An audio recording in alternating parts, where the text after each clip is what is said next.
سلام تعني حبلي كوراتن فتواتن تخطاتلتي مدب سابوين تايمس لمون كم تلمود نسعى الزحرنا يوم حتى أنا ونزلنا بزينات حزنا لكم مسينا لنا نسنا مكتلكم نعدم فلما عندنا تطمنا بخم كنبل بريزيدنت صومالي حسن شيخ محمد أديس أبا مئتهم أبك أرن أفريقيا حدش السلالفة يولد كم زلو زملاخة خوينهم بزرزر أن ملكته قداي كخونيهم قدماء منستر دكتور أبي حمد عسب تقوط أصيرو أو تقوط 10 عامتات ون عسب نمل مع 10 بليون دولار كم سلعة تقليصهم أو قداون زرزر حبريتا كهلونا يوم بخالي وغن كورات فتوات تقطاتلتنا بعنفت ليبيا زيت سمعة أزيو لبس سبرزينا أمدلونا تقاتيتو يوم لايك كومنت شير سبسكرايب مقبرين زنقع ببزلنا يو سنة صانحي تكبرلنا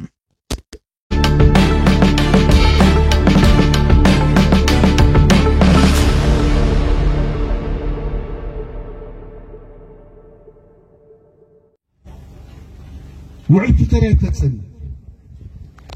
أزين مقبار كالي بالمنقد مصايد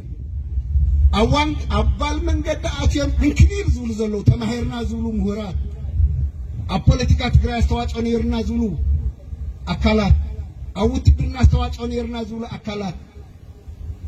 نبز عبات تقرأ يجد سنة زولو أكالات عبزهالو يهالو حطونا قلشي قطعي رتعي نركب زكالي زرزر تنتنازل ليه نبيراو خبر الموصلون أو تاريخ أي تنبرك 5 زبزي حزون تنبرك ناين قرن تقول بسلامة من قد فتحي قال يلا زمنا ينملس مريتنا ينملس حقاو بوليتيكاوي سممعنا إثيوبيا ناي إثيوبيا ولا انتقلنا بحقيقين تقراين إثيوبيا سدح ياو لوكال طرح يكون عالم ملسس يوم يوم شفشفه من أي بلد سلازي ناف سلامة من قد ينسى تحريز هزبزي وكنا رخيب خمس نخطس الكلها وطاينا بقى تصالي تتقوالنا عيبلنا مبالن زي مبالن يكون نزود لهم نحن تقارو فاينا انا تتقوالنا هو مسألة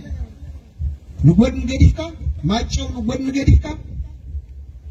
أخصم عدو عدقرات نقود نقديفكا أبد سامة مخيركا تقرأي تم حدري تقرأي تم حدري وتقرأي كوين كامسس وتقرأي كوين كاي زيانا نورزلنا قال يلا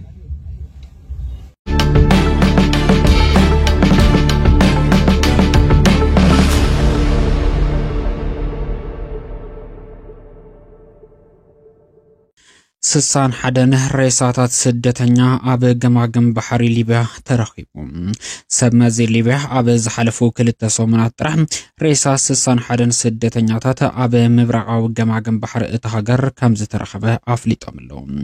بمينستريت عنا ليبيا زمرح مع أخل حسوس حكمنا ندقفن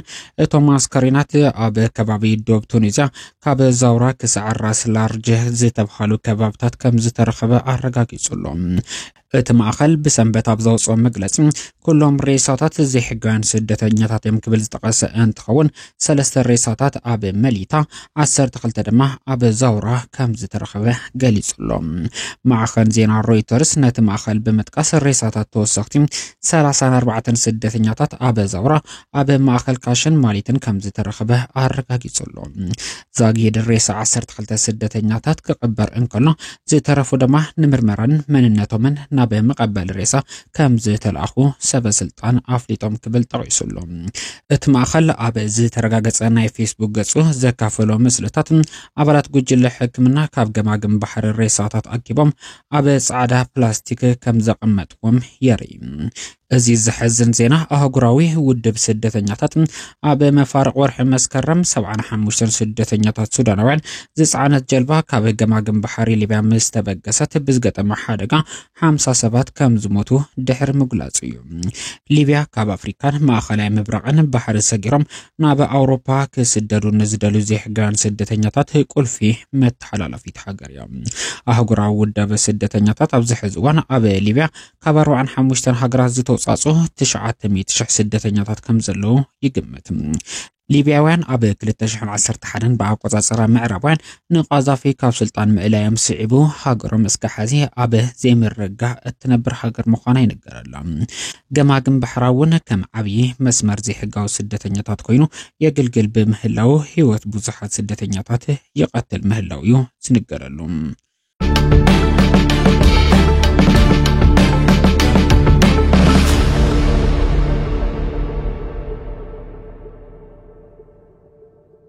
ፕሬዝዳንት ሶማሊያ ሐሰን ሼክ መሐመድ አዲስ አበባ ምእታዎም ተገሊጹ። ፕሬዝዳንት ሶማሊያ ሐሰን ሼክ መሐመድ አዲስ አበባ ምእታዎም ድማ ኣብ ቀርኒ ኣፍሪካ ሓድሽ ኣሰላልፋ ይውለድ ከም ዘሎ ዘመላኽት ኮይኑሎ። ቀዳማይ ሚኒስተር ሱዳን ካሚል ኢድሪስ ኣብ ኣስመራ ምቕናዩ ስዒቡ ንሶማልያ ተኪኡ ኣብ ጥምረት ግብፂ ኤርትራ ተጸምቢሩ ክኸውን ከም ዝኽእል ዝተገመተ እንትኸውን ብተቃራኒኡ ፕሬዝዳንት ሐሰን ሼክ መሐመድ ናብ ኣዲስ ኣበባ ቀልቀል ምባሎም ድማ ሶማሌ ካብ ጥምረት ግብፂ ኤርትራ ከም ዝሰሓበት ዘመላኽተ እንዳተባሃለሉ ይርከብ። ከም ዝፍለጥ ኢትዮጵያ ምስ ሶማሊላንድ ዝምዝበጽሐቶ ናይ በሪ ባሕሪ ስምምዕነት ስዒቡ ሶማሌ ሉዓላውነተይ ተደፊሩ ብምባል ምስ ኣስመራን ካይሮን ጥብቕ ዝበለ ዲፕሎማሲያዊ ርክብ ብምፍጣር ኣንጻር ኢትዮጵያ ከቢድ ጻዕጢ ክትሕድር ክኢላ እያ። ነዚ ስዒቡ ኢትዮጵያ ብኣንፈት ሶማሊላንድ በሪ ባሕሪ ንምርካብ ዝኸደቶ ርሕቀት ክተቋርጽ ተገዲዳ ነይራ። ብሓፈሻ ሶማሌ ንኤርትራን ግብፅን ተጠቂማ ሉዓላውነታ ክተኽብር ዋላ እኳ እንተኻለት ኣብዚ ሕዚ እዋን ግን ኣብ ልዕሊኣ ሉዓላውነታ ጥሒሳ ክሕደት ንዝፈጸመት ኢትዮጵያ ክትብል ንግብፅን ኤርትራን ከም ዝክሓደት እዩ እንዳተገለጸ ዝርከብ። ብመንጸር ፖለቲካ ከምዚ ዓይነት ጉዳይ ዝተለመደ ዋላ እኳ እንተኾነ ኣብዛ ሓፀረ ግዜ ግን ፕሬዝደንት ሐሰን ሼክ መሐመድ በዚ መልክዕ ንኣስመራን ካይሮን ክሒዶም ገጾም ናብ ኣዲስ ኣበባ ክመልሱ ትጽቢት ኣይተገበረን ነይሩ። ይኹን እምበር ፕሬዝደንት ሐሰን ሼክ መሐመድ ሎሚ ናብ ከተማ ኣዲስ ኣበባ ቀልቀል ብምባል ክልቲኦም ሃገራት ኣብ ዞባ ቀርኒ ኣፍሪካ ኣብ ዝህልዎም ጥምረት ብሰፊሑ ከም ዝመኸሩ እንዳተገለጸ ይርከብ። ቀዳማይ ሚኒስተር ዶክተር አብይ አሕመድ ርክብ ክልቲኦም ወገናት ኣመልኪቱ ኣብ ዕላው ኤክስ ገጹ ኣብ ዝዘርግሖ ጽሑፍ ምስ መሓዛይ ዝኾነ ፕሬዝደንት ሐሰን ሼክ መሐመድ ዕውት ዝኾነ ርክብ ኣካይድና ክብል ጠቒሱሎም።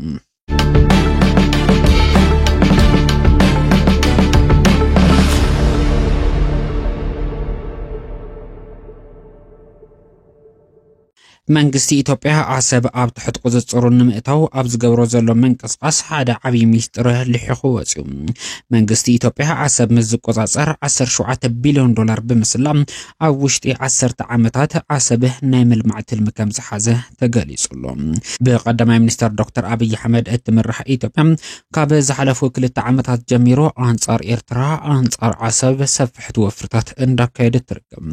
ብፍላይ ድማ ካብ ቀረባ እዋን ጀሚሮ ብተደጋጋሚ ኣብ ልዕሊ ኤርትራ ኩናት ክትውልዕ ከም እትኽእል ዘመላኽቱ ሓበሬታ ብወተሃደራውያን ኾነ ብፖለቲካውያን መራሕቲ ኣቢላ ከተንጸባርቕ እንዳተረኣየት ትርከብ። ካብዚ ብምብጋስ ድማ ሕዚ ልሒኹ ዝወፀ ሚስጥር ከም ዘመላኽቶም 17 ቢልዮን ዶላር ብምስላም ኣሰብ ኣብ ዝቕጽሉ 10 ዓመታት ዝለምዐ ከባቢ ናይ ምግባር ትልሚ ብወገን መንግስቲ ኢትዮጵያ ከም ዝተተሓዘ ዝተገለጸ። ኣሰብ ማእኸል ኢንዱስትሪን ቱሪዝምን ናይ ምግባር ትልሚ ዝሓዘ መንግስቲ ኢትዮጵያ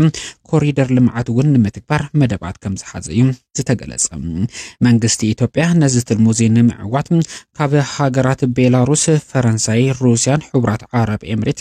ገንዘባዊ ድጋፍ ናይ ምርካብ ትልሚ ከም ዝሓዘ እውን ተገሊጹሎ። ኣብ ኣሰብ ክስርሑ ካብ ዝተተሓዙ ፕሮጀክትታት እቶም ቀንዲ ድማ ኣሰብ መቐለን ኣሰብ ኣዲስ ኣበባ ዝወስድ ናይ ኤሌክትሪክ ባቡር ናይ ምህናጽ መደብ ዝተሓዘ እንትኸውን ነዚ ምህናጽ ድማ 2.5 ቢልዮን ዶላር ከም ዝተሰልዐ እዩ ዝተገለጸ። ሪፈራል ሆስፒታል ኣሰብ እውን 100 ሚሊዮን ዶላር ዝተሰልዐሉ እንትኸውን መጻሪ ነዳዲ ድማ 2.5 ቢልዮን ዶላር ከም ዝተሰልዐ ተገሊጹሎ።